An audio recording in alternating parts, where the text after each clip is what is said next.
Здравствуйте, в эфире программа «7 дней плюс», и я ее ведущая Эльзира Юзаева. Как известно, более 1100 лет тому назад в Волжской Булгарии был принят ислам.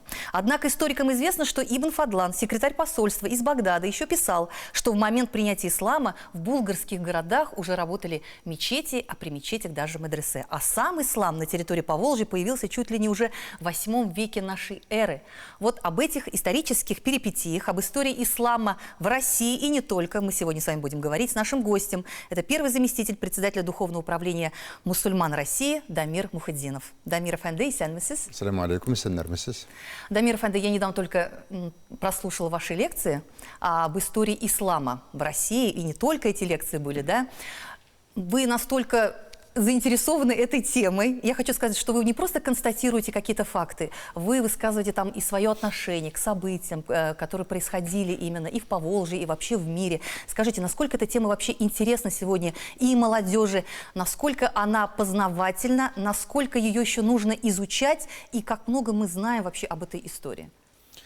На самом деле, ислам вызывает огромный интерес в связи с геополитическими событиями, свидетелями которых является наше российское общество и весь мир в целом. Буквально лет 20-25 лет назад, когда на улицах Москвы и других крупных мегаполисах нашей страны проводились социологические опросы, и на вопрос, кто такие ислам и кто такие мусульмане, люди всегда отвечали: ну, ислам – это где-то далеко, там в Средней Азии, на Ближнем Востоке, но только точно не у нас, не в Российской Федерации. Хотя, как вы правильно сказали, мусульмане в нашей страны – это коренное автохтонное население.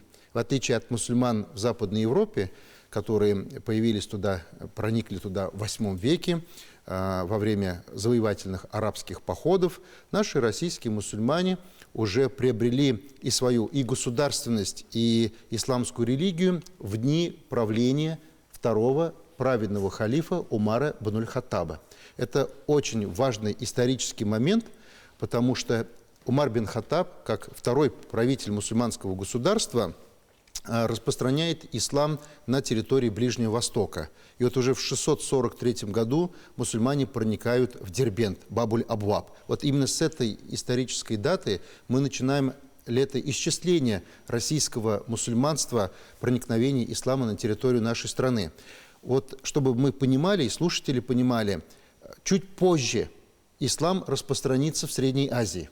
Вот для нас Средняя Азия – это такой мусульманский традиционный регион, центр Мерв, там Бухара, Самарканд. А оказывается, что ислам пришел раньше на территорию современной России, в город Дербент, на территорию Южного Кавказа. И, конечно, так как крупнейшее государство Хазарский Каганат, который находился на территории Южного Кавказа и занимал огромные территории, а волжские булгары – это как составная часть данного средневекового государства, которое откочевало на север, вот на территорию современной республики Татарстан, Ульяновской области и других регионов, где находилось средневековое государство Волжская Булгария. Поэтому мы справедливо можем говорить, что ислам в нашей стране имеет самые наидревнейшие корни. Но при этом храмы же не сохранились, не так ли? Сейчас еще один момент, который я хотел бы обратить внимание наших слушателей. Вот буквально позавчера, когда зачитывался доклад и приветствие участникам Казан-форума от имени патриарха Московского сия Руси, было обращено внимание, что ислам чуть ранее, чем православие, утвердился у нас в Поволжье, и затем утвердилось православие, христианство на Руси. Это очень ценные слова из уст святейшего патриарха Московского сия Руси. То есть от признания, осознания того, что ислам – это органичная религия, автохтонная религия миллионов жителей нашей страны, очень важно. Что касается по храмам. Нет, мы имеем очень древний храм, который имеет отношение к середине 8 века. Это мечеть Дербент, или еще называется она Джума-мечеть. И все археологи, исследователи, которые изучали ее фундамент, они говорят, что это имеет отношение в дни правления Омейядской династии. Это один из самых крупных храмов, который сохранился в таком цельном виде и дошел до нашего дня. Что касается нашего Поволжского региона, то мы, конечно, говорим о минаретах, которые были построены в златоордынский период в городе Булгар. Конечно, мы говорим о более позднем строении при Шах-Али, вот этой Касимовской ханской мечети, сохранившийся минарет 15 столетия и фундамент, и первый этаж мечети 15-16 столетия. К сожалению, вот очень важный момент, я всегда обращаю внимание участников моих лекций, что вот ислам и мусульмане, когда они правили в Волжской Булгарии, в Золотой Орде, в постордынских государствах, они насаждали христианство. Они помогали царям и русским великим князьям утверждать свою религию на территорию, подвластной им. Они освобождали их от любого налога. Более того, в законе Яса было прописано, если кто-либо посмеет обидеть православного священнослужителя, будет покушаться на их имущество, это преступление каралось смертной казнью. Поэтому, когда вы посещаете древнейший город русской государственности, Новгород, и вас поведут в Софийскую церковь, и будут говорить, вот иконы. А вы задайте вопрос, а какого века это иконы? Большинство сохранившегося до наших дней иконостаса и храмов – это 13 век. Это как раз эпоха, когда на территории Поволжья укрепилось, утвердилось новое государство Золотая Орда во главе Бату хана и Берке хана, первого мусульманского правителя Чингизида из всех чингизидов той величайшей империи. Поэтому вот это интерес к родной истории, который мы наблюдаем не только со стороны наших мусульман, понятно, татар, башкортов, и со стороны интересующих исламом православного населения. Посмотрите, сколько батюшек прекрасно сейчас говорят на арабском языке. Они изучают ислам, они могут вступить в полемику с мусульманским религиозным деятелем, не хуже их, цитируя слова пророка или аяты благословенного Корана. Поэтому вот такие преобразования в области исламоведения, востоковедения и, конечно же, развития исламской теологии, которые мы наблюдаем в последние годы, конечно, наши отцы и деды не могли и мечтать. Вот буквально сегодня мы в Академии наук Республики Татарстан провели 9-ю конференцию имени Шахабуддина Марджани, и мне вспомнились слова. Когда-то первый генеральный секретарь ЦК КПСС Никита Хрущев обещал показать последнего попа. Он, наверное, перевернулся в гробу, представив, что вот муллы, имамы, религиозные служители пришли в здание Академии наук, прочитали дуа и провели чтение имени Шахабуддина Марджани. Вот насколько продвинулось исламское осознание, религия, вот наука, исламская наука в нашем государстве. Значит, ислам – это вообще очень гибкая религия, да? То есть вот ислам и современность, насколько вот эти два понятия вообще совместимы? Ислам, наверное, самое гибкое вероучение, потому что оно самое последнее. А ведь мы знаем законы эволюции, о чем писал наш татарский богослов Муса Джарулла Бигиев. Все, говорит, религии прекрасны, все религии правильны для определенного Богом ниспосланного времени. Но религия эволюционировала и впитывала в себя самое лучшее, что было в традициях, начиная от пророка Адама до прихода пророка Мухаммада. И поэтому вот исламский шариат, он настолько гибок. В исламе нету понятия института церкви, когда собираются кардиналы или синоды, или собираются какие-то институции и говорят, вот так и никак иначе. В исламе, по сути дела, любой вопрос, он может оказаться в плоскости дискуссионного освоения, осмысления и вообще дискурса, начиная от такого святого понятия, как Бог. Извините, а не грех ли я совершаю, когда Бога называю русским словом Богом, а надо говорить Аллах? Или я назову его Хода, Ходай, Тангре или каким-то другим тюркским словом. Понимаете, вот нету того, что называется в христианской религии доктрины, только так и никак иначе. Да, ты можешь выводить человека из закона ислама, навешивать на него ярлыки, там, ты кафир, безбожник, но это твое воззрение, индивидуальное. И любой найдется такой же умник, и затакфирит тебя и назовет твои воззрения кафирскими. А вот в христианстве есть понятие института вот церкви, которые и синоды, и вот эти собрания христианских богословов, они определяли, что есть доктрина. Ислам всегда был гибок и в вопросах и вероучения, и в вопросах практического исполнения. Пусть это халяльное питание, пусть это, например, вопросы намаза.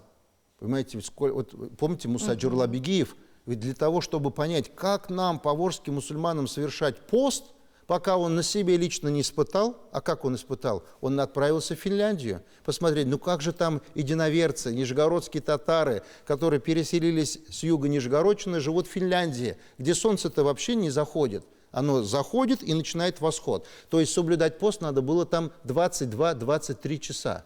А он должен, как богослов, дать ответ, как мусульманам в Казани, в Оренбурге, в Уфе держать пост. И вот любой вопрос в ислама, он обсуждался. Вот помните Ибн Фадлана, вы с чего начали? Да. Он ведь Ибн тоже Фадлан задавался начал с вопросом, того, где молитва? пришел человек из Багдада, из столицы, представьте, столичный лоск у человека, ученый. И тут какие-то вот булгары, тюрки, говорящие на другом языке, то ли читали пятый намаз, то ли они его пропустили. Да. И он, понимаете, у него сразу же такой ригоризм, что вы неправильно что-то делаете, у вас неправильная религия. И вот когда он начинает чуть-чуть там пожил, и борода-то у него от воды во время тахарата в сосульку превратилась, и намаз-то он проспал, и вот это все, он начал осознавать, есть понятие северного ислама. Ислам на снегу, как Митимир Шарипович Шамиев у нас любит говорить. Это особый ислам, особый стиль, у него особый дух. Его надо проникнуться, потому что географическая среда, современность, она оказывает влияние на осознание человека. Вот вы сказали северный ислам, но при этом татарский ислам еще называют мягким исламом, не так ли? Я в отношении ислама склонен называть его вообще мягким как таковым. Понимаете, я отделяю коранический ислам от всего того наносного, что мы, люди, в силу от своих природных каких-то вещей, пытаемся его наслоить, как такой слоеный пирог, чтобы получился, запрещая. А когда ты вот это все расчищаешь и возвращаешься к каноническому, классическому исламу, а как пророк Мухаммад вел? Ведь мы находим в книгах об истории пророка Мухаммада, как он поступал. Вот я буквально один пример приведу. Вот карикатуры. Да, рисуют карикатуры на Коран, на пророка Мухаммада. Кто-то сжигает Коран.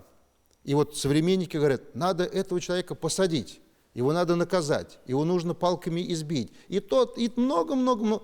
А задайтесь вопросом, а как поступил пророк Мухаммад? И поступал он, когда подобное происходило в дни его молодости и в дни его проповеднической деятельности. Что, к нему не подходили кафиры и не говорили, ты кахин, или называли ты поэт, ты колдун, ты больной, оскорбляли всяческими словами. И история нам говорит, как только однажды Абу-Бакр, его ближайший сподвижник, услышал подобную хулу и ответил, не прибавил, а только ответил. Пророк отвернулся от него и убежал. Он сказал, о, посланник Аллаха, я всего лишь ответил на брань. Когда, говорит, ты молчал и терпел, ангелы, говорит, отвечали на эту дурную речь. Как только из твоего рта вышло дурное слово, ангелы от тебя отвернулись, и отвернулся я. Понимаете, вот учение ислама, оно мягкое по своей сути, потому что Коран говорит нам, пророк был ниспослан рахматан лиль алямин, как милосердие для всего человечества. А Бог милосерден. Он всем дает возможность найти правильный путь, встать на дорогу ислама, очистить свою душу. Хатта ятагаргар, когда только момент у тебя будет выходить душа, вот если только в этот момент ты начнешь искупление просить, будет поздно. А все остальное, всегда двери тауба открыты. Поэтому ислам очень мягкая религия. Особенно наш ханафитский мазхаб. Почему? Это очень важный момент. Ведь, опять же, мы возвращаемся к Ибн Фадлану. Он встретился с тем, что уже на территории Волжской Булгарии процветает не шафиитский, не ханбалитский мазхаб, который на тот момент времени стал доминировать в Багдаде, хотя изначально там тоже был ханафитский мазхаб. И он начал задавать конкретные вопросы по ритуалу мусульманскому. А почему наши предки избрали? Потому что именно ханафитский мазхаб, который выпестовывался не в аравийском условии, где жили только арабы, а в Куфе. А Куфа – это многонациональный город, где сильны традиции персоязычного народа, там арабоязычные народы, там старинные общины еще со времен Навуходоносора, Вавилона. Вы помните города Вавилон? Это же Куфа, Басра, Вавилон – это буквально несколько десятков километров. То есть там плавильный котел с 2-3 тысячелетней цивилизацией. И Абу Ханифа понимает, что всех этих неофитов, которые вчера еще не верили в Аллаха, для того, чтобы привлечь к исламу, им надо понятный, простой ислам. И поэтому он дает такие моменты в осознании религии, которые не сводятся к зубрежке или каким-то вещам, а говорит, что такое вера. Вера – это прежде всего языком и сердцем уверить. Как вот многие наши татары, особенно в советское время, говорили, я верю в душе своей, даже при этом не читая пятикратный намаз. Сейчас появились новые поколения молодых ребят, которые говорят, а если намаз не читаете, тогда вы кафиры. Вы знаете, так очень легко 99% нашего татарского населения вывести из ислама, только потому, что они не читают пятикратный намаз. А задай вопрос, а что ты сделал, чтобы эти люди... Твои родители, твои близкие пришли к исламу и стали читать намаз. Очень легко затакфирить и вынести какой-то вердикт и суждение. Поэтому вот этот вопрос мягкого ислама, нашего исторического, канонического ислама, это действительно так. Но нужно показать его гуманитарную, гуманную сущность, что и делал Муса Джаралла Бегиев, что делал наш богослов Зия Камали, что делал Шихабуддин Марджани. Они могли вмонтировать вот в русскую государственную машину с ее, понимаете, вот с ее огромным таким механизмом перемалывать, ассимилировать. А мы помним из истории новокрещенскую контору. Да. Поволжские народы, чуваши, мордва, марийцы, татары очень сильно пострадали. Можно об этом не говорить из-за политкорректности. Я считаю, что это неправильно, надо говорить, что были противостояния на религиозной почве, но здравый смысл победил. И победил он во времена Екатерины II, которая, посетив Казань, поняла и ответила на призывы казанского, татарстанского эстеблишмента: пожалуйста, стройте кабины мечети сколько хотите, каких хотите размеров. Открывайте свои медресе. Хотите Коран издавать на арабском языке? Да я вам сама денег дам, я вам издам Коран для мусульман. И ни одной буквы ни на русском, ни на немецком на Коране не напишу, чтобы никто, не дай Бог, не сказал, что мы своими руками влезли в ваше священное писание. Понимаете, какая мудрость заключалась у царицы Екатерины? Пригласить татар, мусульманских богословов, чтобы они сами написали Коран и были во главе процесса издания Корана в 1787 году, когда арабский мир, мусульманский мир находился в литургическом сне.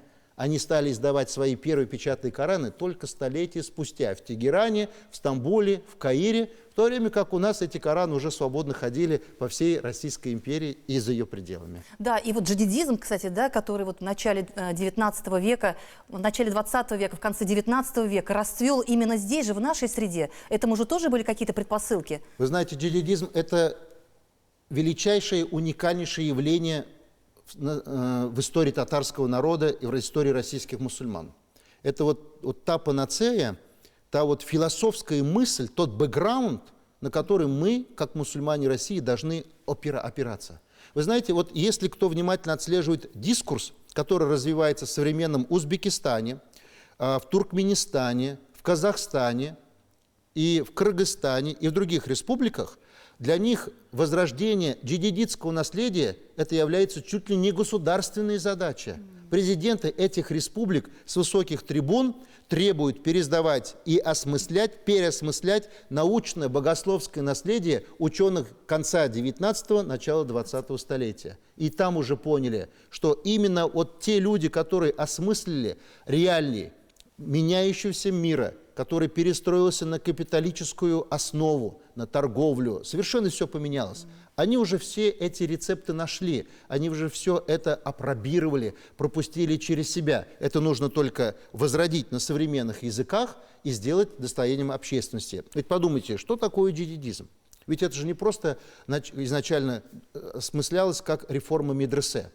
Ведь в основе этого движения стоит наш Хусейн Фейсханов, первый мулла, который работал, преподавал 3 языка на факультете восточных языков в Санкт-Петербургском императорском университете. Будучи правой рукой академика Дорна, второго директора Азиатского музея и будучи основателем и стоящим у истоков каталогизации Российской национальной библиотеки, а на тот момент императорская библиотека. Понимаете, вот мулла смог доказать, что знания, которые он получал в татарских медресе у того же Марджани, это не что-то, какая-то схоластика, которую нужно выкинуть на помойку истории и забыть о ней. Он сказал, что он может работать с источниками, может владеть 2 десятками тюркских диалектов, свободно отличать агузский от кыпчакского, от чагатайского, от паворского тюрки, писать на них, переводить на них, говорить на них и еще читать лекции и готовить учебные пособия. Вот основа джадидизма. Джадидизм – это глобальная философская мысль,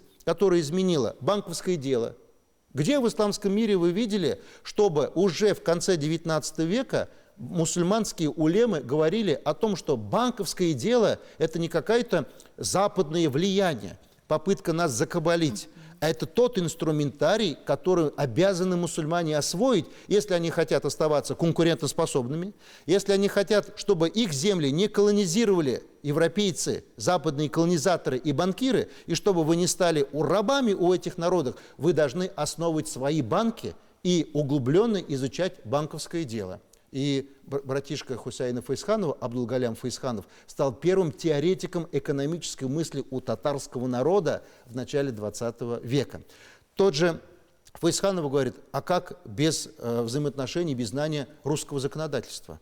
Вот вы занимаетесь торговлей, если вы не знаете русский язык. Вот поймите, вот сегодня вот мы включаем телевизор, и любой депутат Государственной Думы, Совета Федерации, священнослужители, президент говорят, необходимо, чтобы мигранты изучали русский язык. Ты живешь в этом обществе, ты часть этого общества, ты не можешь. Но Фейсханов с Марджани об этом писали, говорили в середине XIX века, что татарское общество, чтобы быть конкурентоспособным, должно блестяще владеть русским языком и писать на нем сочинения. Развитие музыки, театрального дела, искусства, художества – это все результат татарских медресе, где учились Тукаи, где учились Сайдашевы. Бакиур Манчи закончил Мухаммадиев. Да. Это же все выпускники наших татарских медресе. Просто когда мы говорим медресе, в силу советского прошлого, у нас сразу же какой-то мулалар, какие-то пол, где сидят палками бьют, за что... Нет, это именно ультрапередовые учебные заведения.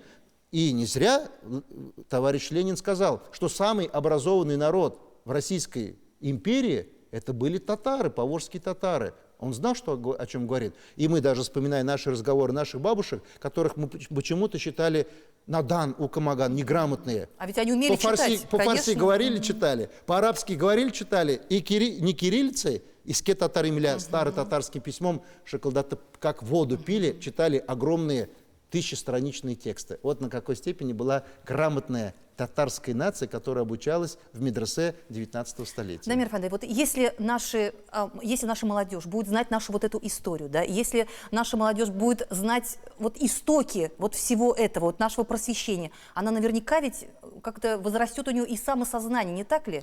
Вы знаете, здесь, наверное, неправильно использовать слово «если». Не «если», а «обязаны». Вот Владимир Владимирович Путин подписал очень важный указ. Да, поздновато написали, надо было раньше эти указы принимать об историческом наследии, что это является частью государственной доктрины. Если ты не пишешь свою историю, не осмысляешь, не рефлексируешь сам, за тебя ее пишут они. Но ты будешь выступать в дурном свете. И то же самое. Вы знаете, вот я всегда задавался вопросом, а откуда у меня, у советского ребенка, возникла тяга к изучению своего татарского наследия прошлого? Это спасибо советской системе сбор и сдача макулатуры. В семье каждого советского гражданина был трехтомник Василия Яна «Чингисхан Батый к последнему морю». И, будучи ребенком, я прочитал Чингисхана, Батыя, «Последнее море» Яна. Конечно, меня возмутило некоторые сюжеты за татарскую нацию, но именно это стало триггером, который привел меня к тому, что должен глубоко изучать историю своего народа на языке подлинника, как его осмысляли татарские богословы, и поэтому результатом моего 30-летнего труда вышла фундаментальная книга «История ислама России», где только одних карт, фотографий и разных картинок почти 1000 единиц. Это огромное наследие, культура нашего мусульманского народа страны. Вы сказали, история ислама России не в. Это вы намеренно? Абсолютно вы верно подметили. И на презентации филологи обратили внимание и сказали, что мы абсолютно согласны с вами. Мы этот вопрос обсуждали с двумя академиками Петровским и академиком Наумкиным.